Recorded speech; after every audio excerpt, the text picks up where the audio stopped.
ისრაელი როგორც ჩანს, სწრაფად კარგავს დემოკრატიული პარტიის მხარდაჭერას. ამავდროულად ერთი ადვოკატირების ჯგუფი როგორც ჩანს, ასახავს თანამედროვე დემოკრატიული პარტიის არსს. ჩვენ ვისაუბრეთ ელონ გოლდენბერგთან, J Street-თან გადაცემაში American View.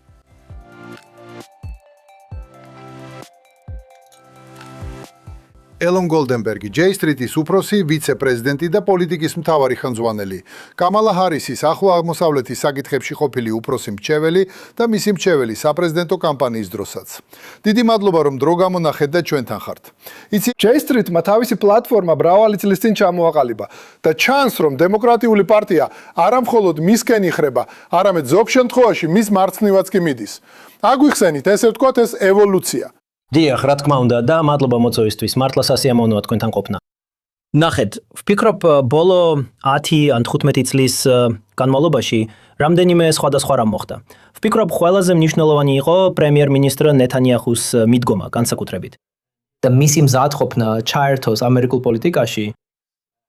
ეს უკვე წლებია გრძელდება და ის სულ უფრო მეტად რესპუბლიკურ პარტიას უახლოვდება. ეს უკავშირდება მის უთანხმოებებს პრეზიდენტ ობამასთან ირანის შეთანხმების საკითხში. მაგრამ მას შემდეგ ეს გაგრძელდა მისი ძალიან ახლო ურთიერთობით პრეზიდენტ ტრამპთან. და ეს სულ უფრო მეტად ჩვენგან ბევრისთვის, ვინც ისრაელის მხარდამჭერები ვართ და მეც თვლი თავს ისრაელის მხარდამჭერად, არა ამ ისრაელის მთავრობის, არამედ ისრაელის სახელმწიფოს მხარდამჭერად. რა თქმა უნდა, გაფრთხილებდნენ, რომ ეს არსებითად გამოიწვევდა საკითხის პოლიტიზირებას, რაც აქამდე ორ პარტიულ საკითხს პოლიტიკურ საკითხად აქცევს. ძალიან ცოტა რამ დარჩა აშშ-ში ორ პარტიული, გულწრფელად რომ ვთქვათ. ეს ერთ-ერთი იყო მათ შორის, ისრაელის მხარდაჭერა. მაგრამ თუ ამას ამერიკულ პოლიტიკაში შეიტან, ეს დროთა განმავლობაში გარკვეულწილად დაირღვეოდა და სწორედ ამას ხედავთ ახლა. მეორე მიზეზი არის არსებითი უთანხმოებები იმასთან დაკავშირებით, თუ სად დგას არა მხოლოდ დემოკრატიული პარტია, არამედ თუ გამოკითხვებს გადავხედავთ, სად არიან უმეტესობა ამერიკელი ებრაელები და ზოგადად ამერიკელები. ზოგ საკითხში ვფიქრობ დემოკრატიული პარტია. და უმეტესობა, იცით, უდიდესი უმრავლესობა ამერიკელი ებრაელების მხარს უჭერდა ისრაელის პასუხს 7 ოქტომბრის შემდეგ და ჰამასის თავდასხმების შემდეგ. მაგრამ როდესაც ეს კამპანია გაგრძელდა და მოვლენები ღაზაში გაგრძელდა, ვფიქრობ, უფრო და უფრო მეტმა ადამიანმა იგრძნო, რომ რეაქცია ზედმეტად შორს წავიდა, რომ ეს აუცილებლად არ ქონდა სტრატეგია, რომელიც მასთან იყო დაკავშირებული, რის მიღწევას ცდილობდნენ. და ვფიქრობ, დიდი განსხვავება იმაში, რასაც ამერიკის შეერთებულ შტატებში ტელევიზორებში უყურებდნენ ღაზაში მიმდინარე მოვლენებთან დაკავშირებით და იმაში, რასაც ისრაელში ხედავდნენ. და ესე რომ ეს ყველაფერზე მეტად ეს პოლიტიკის განსხვავება, რომელიც ახლა უკვე ირანის ომზეც ვრცელდება, რომელიც ამერიკის შეერთებულ შტატებში უკიდურესად არაპოპულარულია. კიდევ ერთხელ, არა მხოლოდ დემოკრატებში, არამედ დამოუკიდებელებსა და ბევრ რესპუბლიკელშიც, რომლებიც სულ უფრო მეტად აღარ უჭერენ მას მხარს, ეს კიდევ ერთი რეალური განხეთქილებაა.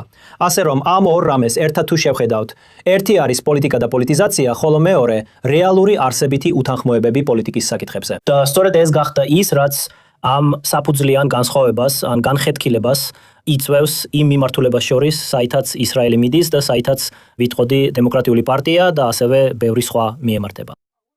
მინდა კითხოთ, რადგან დაიწყეთ იმ განცხადებით, რომ ისრაელის მხარდამჭერი ხართ. და ხშირად გესმით ბევრი ადამიანისგან, განსაკუთრებით დემოკრატიულ პარტიაში და ზოგჯერ მათ მარცხნილაც, რომ პირველი, რასაც ამბობენ, არის ისრაელის მხარდამჭერი ვარ. და ამას ჩვეულებრივ მოხვება დაახლოებით 6 საჩივარი მაშინვე. ამიტომაც ისრაელის მტკიცე მხარდამჭერებისთვის შეიძლება რთული იყოს თქვან, ხო, ამას ამბობენ, სინამდვილეში ბოლომდე არ უჭერენ მხარს.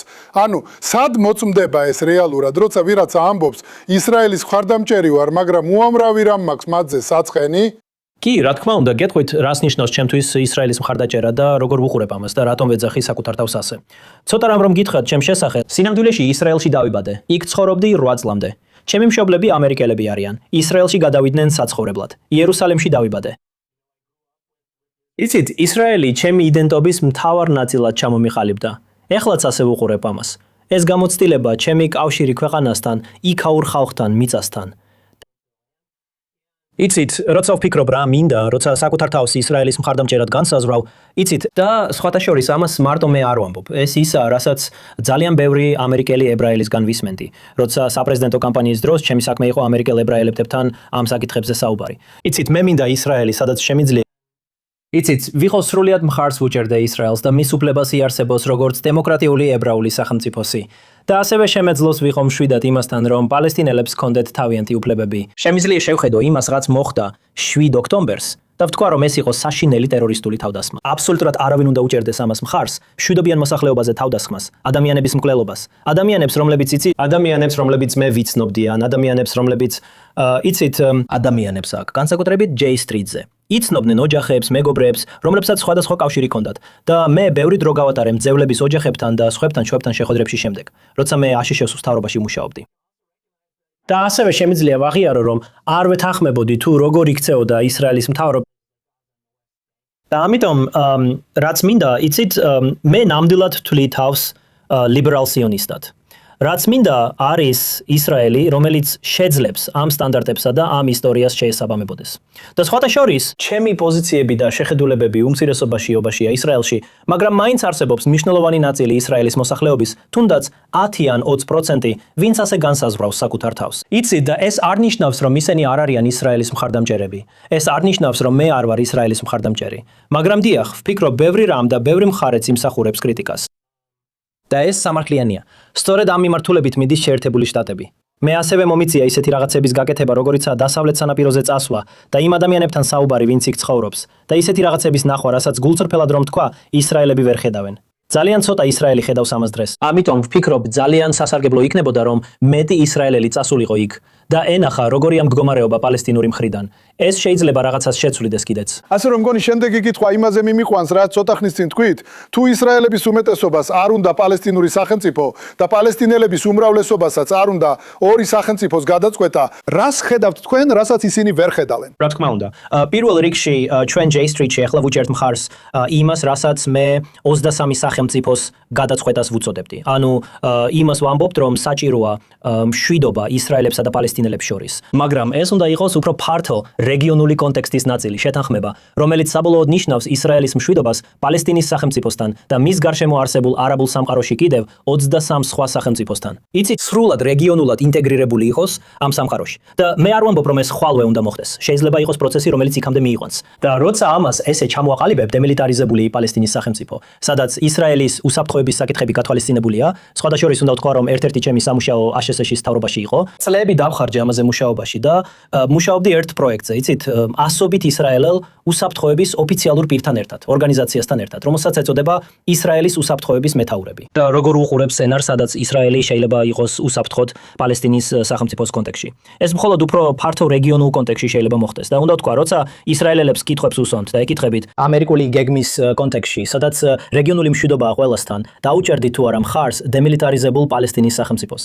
ეს მაჩვენებლები საკმაოდ კარგია. ისინი ჯერ კიდევ 50%-ზე მეტია. და მე ვფიქრობ, რომ ისრაელელების დიდი ნაწილი, ვინც ამას არ უჯერებს, ვინც ამას არ უჯერს მხარს, არ უჯერს მას მხარს, რადგან არ სჯერა, რომ ეს შესაძლებელია. თუ მათ ყავდათ ლიდერები და თუ რეალურად შეიძლებოდა პროგრესის მიღწევა, ეს პალესტინელებზეც ასეა, გამოკითხვებმაც ეს აჩვენა. თუ რეალურად შეძლებ მათ გზის ჩვენებას და რეალურად შეძლებ მათ დააჯერო მოქმედებით, დიპლომატიის გზით, რომელიც რეალურად იწვევს კონკრეტულ ქმედებებს ყველა მხარისგან, მე ვფიქრობ, რომ შეგიძლია შეცვალო ისრაელის მოსახლეობის აზრი. და ვფიქრობ, რომ შეგიძლია შეცვალო პალესტინელების აზრიც.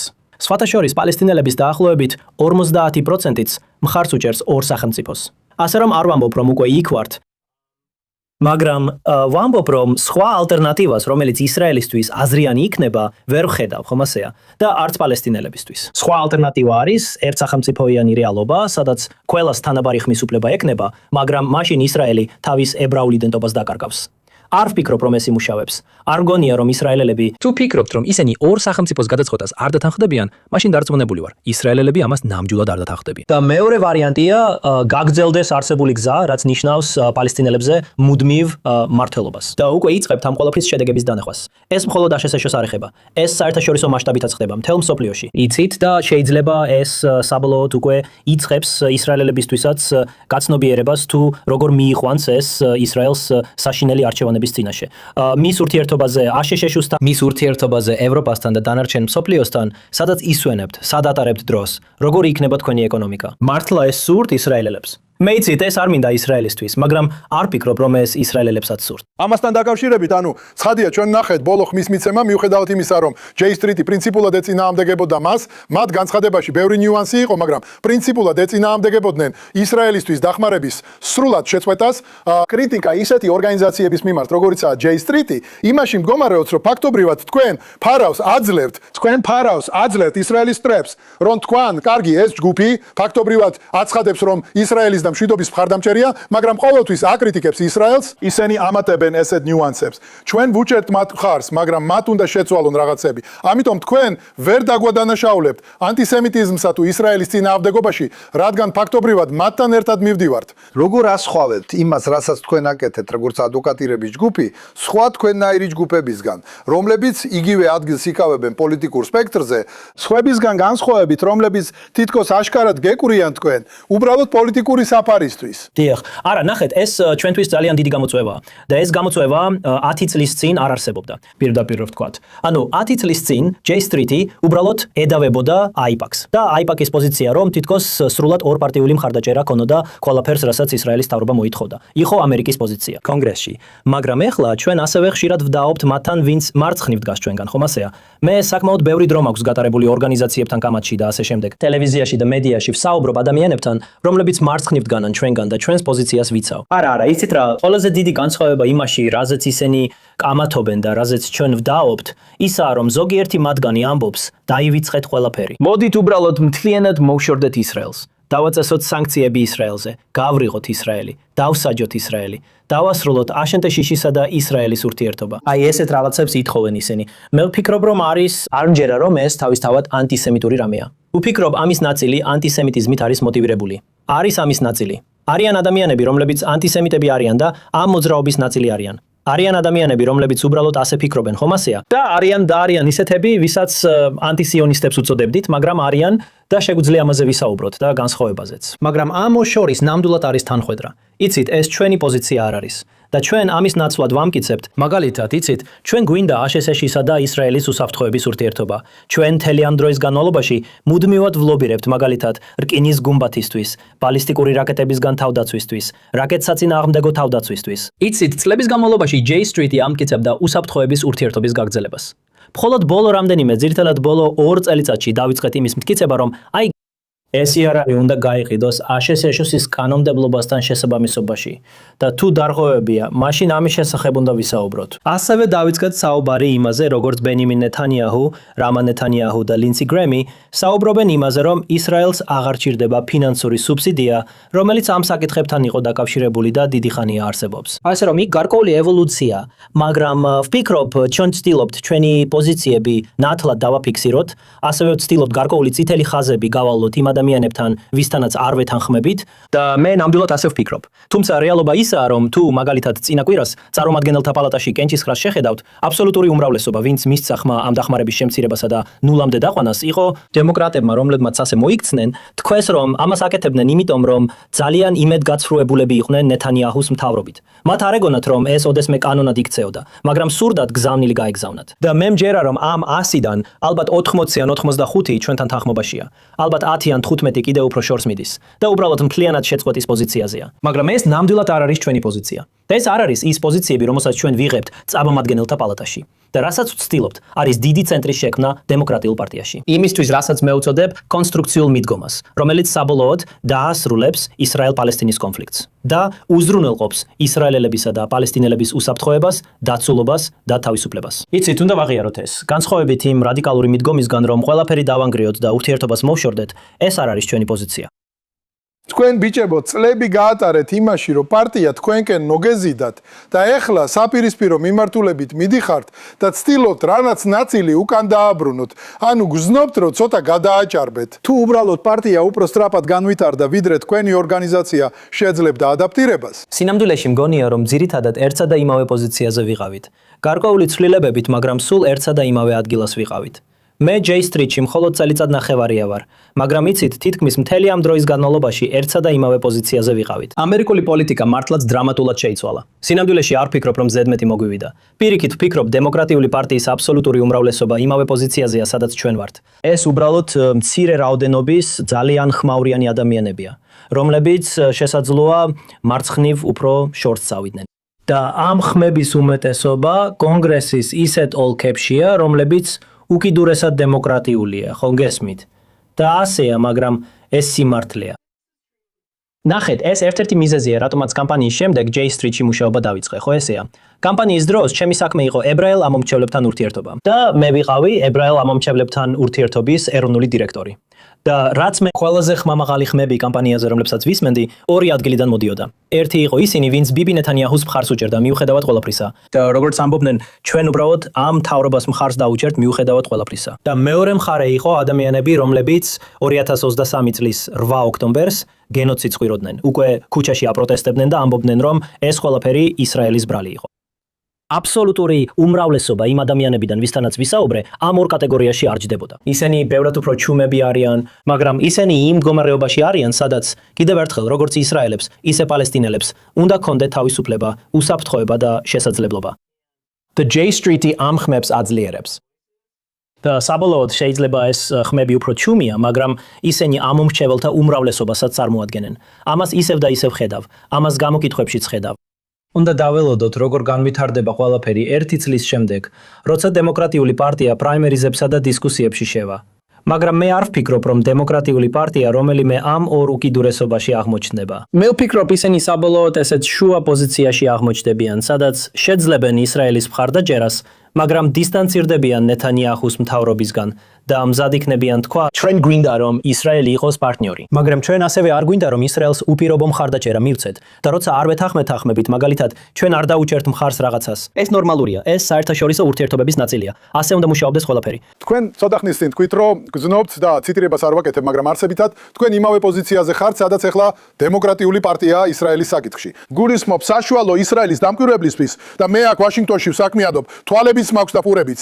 გზნობა მაქვს, რომ დემოკრატიული პარტია ისრაელისთვის დაკარგულია, ვგულისხმობ, ეს არის ამჟამად გავრცელებული აზრი. აბა როგორ აერთიანებთ ამ ორ რამეს, როცა თქვენ ამბობთ, რომ პროისრაელური პროშვიდობო ფილოსოფია დემოკრატიულ პარტიას დააშორა მას? ეს ორი რამ თითქოს ერთმანეთს არ შეესაბამება, დისონანსია. როგორ ხსნით ამას? მე ვფიქრობ, რომ ნეთანიაჰუს მთავრობამ ნამდვილად დაკარგა დემოკრატიული პარტია. და რამდენიმე თვეში ისრაელში არჩევნებია. ეხლა მე არ ვფიქრობ, რომ თუ სხვა მთავრობა მოვა, რომ ყველაფერი მაშინვე დაუბრუნდება ძველ მდგომარეობას. და არავის უნდა კონდეს ასეთი შთაბეჭდილება. მაგრამ დიდი შესაძლებლობაა, რომ აღდგენა დაიწყოს, თუ ახალი მთავრობა მოვა. ვთქვათ, მას გადი აიზენკოტი უხელმძღვანელებს, ხომ ასეა? ან ნაფტალი ბენეტი, ან ვიღაც სხვა. ისინი არ იქნებიან იქ, სადაც J Street-ია. მე არ ველოდები, რომ ისინი იქ იქნებიან, სადაც J Street-ია. მაგრამ ვფიქრობ, იქნება შესაძლებლობა, რომ დაიწყოს ხიდების აშენება და რაღაცები ცოტა სხვანაირად გაკეთდეს ურთიერთობის აღსადგენად. და დაიწყოს ერთი ძალიან ძირითადი საკითხით, რაც არის შემდეგი. ნეთანიაჰუს სტრატეგია წლების განმავლობაში და ასევე უკიდურესად მემარჯვენეების სტრატეგია ისრაელში იყო ის, რომ იცით 7 ოქტომბრამდე ეს ძირითადად ჰამასის მოსყიდვა იყო. დაეშვა მილიარდობით დოლარი ბენ-გურიონის აეროპორტში და შემდეგ სატვირთოებით გაეგზავნათ ღაზაში, რათა ჰამასი მოესყიდათ. ამავე დროს ისინი ასუსტებდნენ ერთადერთ სხვა ალტერნატივას და ძირითადად ამბობდნენ, რომ პალესტინის ადმინისტრაცია ისეთივე ცუდია, როგორც ჰამასი. არ ვამბობ, რომ პალესტინის ადმინისტრაცია შესანიშნავია და მათ არ აქვთ საკუთარი სირთულეები. აქვთ, მაგრამ ისინი ჰამასი არ არიან. ისინი არ მოუწოდებენ ისრაელის განადგურებას.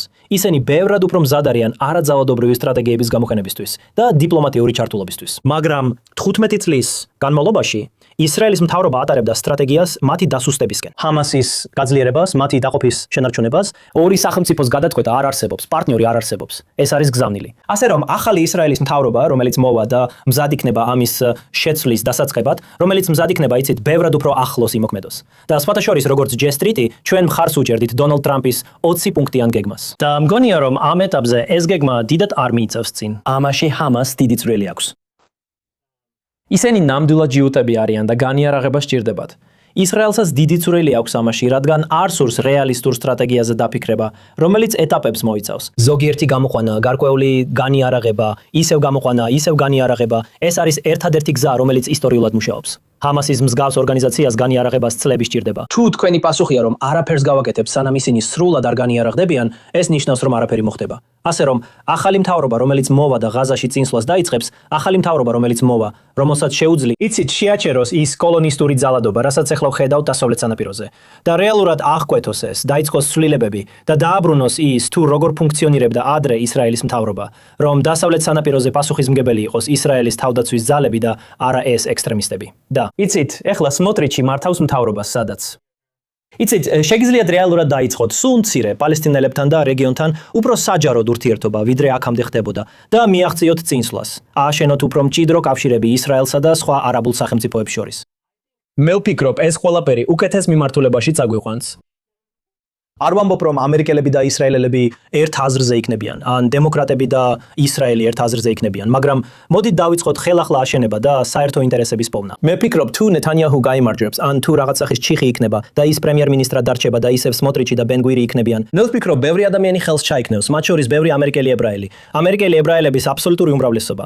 ნეთანიაჰუს რეიტინგი ამერიკელ ებრაელებს შორის ახლა არა მხოლოდ J Street-ზე, არამედ მთლიანად ამერიკელ ებრაელებს შორის არის 25%. ხომ ასეა? ეს სწორედ ისაა, რაც AP-ის გამოკითხვა მაჩვენა სულ რამდენიმე კვირის წინ. დიახ, მართლა არ ვიცი რა მოხდება ნეთანიაჰუს შემთხვევაში, მაგრამ ვფიქრობ, არსებობს შესაძლებლობა, რომ ალტერნატიული მთავრობის პირობებში ურთიერთობის აღდგენა და ხელახლა გამყარება დავიწყოთ. რამდენიმე კვირის წინ თელ-ავივში სიტყვით გამოვიდა რამ ემანუელი. ეს იყო პირველი ამგვარი საჯარო გამოსვლა, თუ გნებავთ პოტენციური დემოკრატის საპრეზიდენტო კანდიდატის მხრიდან აშშ-ისა და ისრაელის ურთიერთობის მომავალთან დაკავშირებით.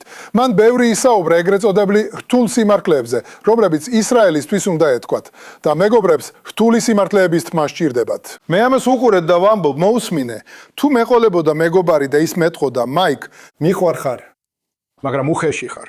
საწოლს არ ალაგებ. ცუდი მზარეული ხარ. ყოველთვის თუ ის იწყებს სიტყვებით მიყვარხარ და მე ისევ ჩამოთვლის ყველაფერს რაც არ მოსწონს. ეს დაახლოებით ისაა, რაც რამ ემანუელისგან მოვისმინეთ იმ გამოსვლაში და ჩანს რომ ეს პარტიის გზავნილის განუყოფელი ნაწილია ამჟამად. იგივე კამალა ჰარისისგანაც არაერთხელ მოვისმინეთ მისი კამპანიის დროს ებრაული სამშობლოს ღირსებების ქება, მისი პირადი კავშირი ამასთან, რასაც ყოველთვის უსვამდა ხაზს და შემდეგ ყველაფერი რაც თითქოს არასწორად წავიდა. ხედავთ რომ დემოკრატ კანდიდატს შეუძლია მოიგოს პროისრაელური აუდიტორიის მხარდაჭერა, საერთოდ ამ ეტაპზე მნიშვნელობა აქვს, რომ დემოკრატმა კანდიდატმა მოიგოს პროისრაელური აუდიტორიის მხარდაჭერა.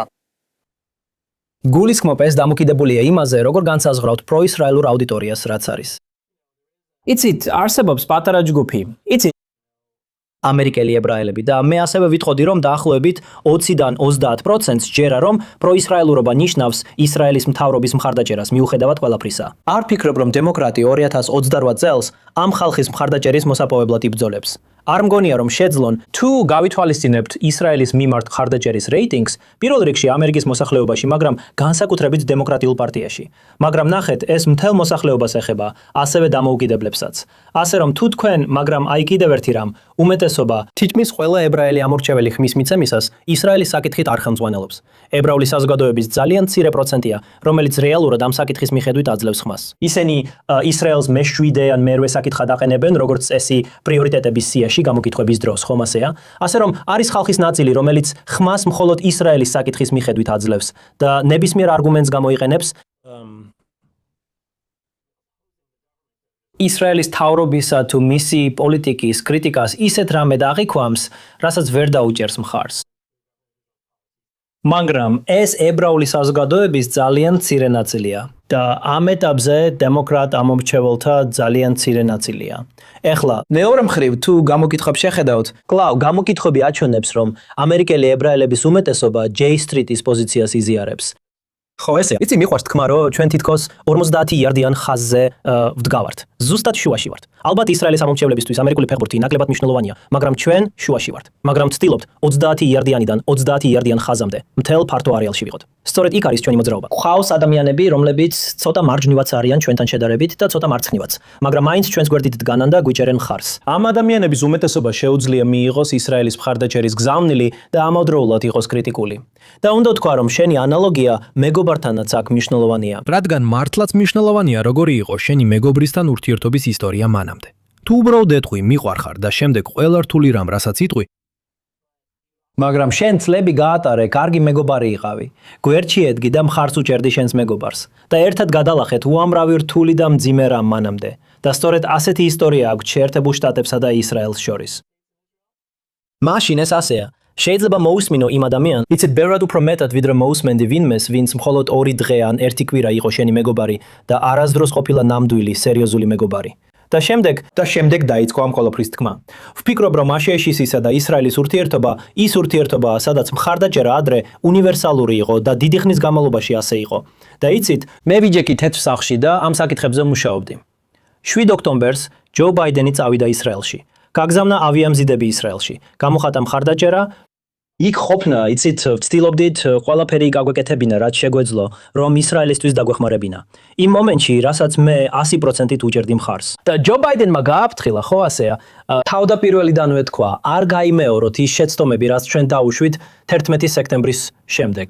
არ გაიმეოროთ ეს შეცდომები, ომები. და იმ გზას ნუ დაადგებით. სამწუხაროდ, ბევრ შემთხვევაში ისრაელი ასე მოიქცა და აი აქ ვართ. მაგრამ ეს სიყვარულიდან და მხარდაჭერიდან მოდის. და ეს არის ის, რასაც ვიმედოვნებ, რომ თქვენი მაყურებელი გაიყოლებს ამ საუბრიდან. თუნდაც არ დაეთანხმოს. მე არასდროს ჩამოვწერ პრემიერ-მინისტრ ნეთანიაჰუს.